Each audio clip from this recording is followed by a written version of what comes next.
Alors, vous savez que je travaille beaucoup sur le syncrétisme actuellement et que nous sortons d'une phase solsticiale, au sens astrologique du terme, qui était très syncrétique. C'est-à-dire qu'on veut de l'unité. On ne sait plus séparer les choses. On ne sait plus restituer la dualité, la dialectique. Et donc, il y a tout un chantier qui s'ouvre en phase équinoxiale actuellement, qui va durer 7 ans à peu près, où il s'agit de déconstruire ce syncrétisme. Et alors par quoi commencer?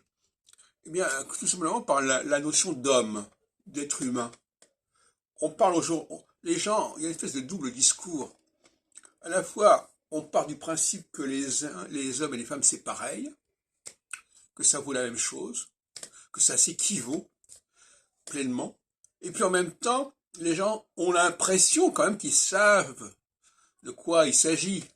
Ils savent que reconnaître un homme et une femme. Ils savent qu'en français, il y a des formes masculines et des formes féminines.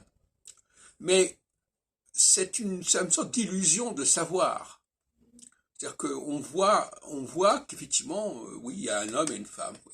On voit qu'on emploie tel possessif masculin ou féminin. Mais ça n'est pas une garantie de la pertinence du discours sur le masculin et le féminin. C'est ça l'ambiguïté. Et donc aujourd'hui, on nous parle du citoyen. Le citoyen, c'est syncrétique par définition.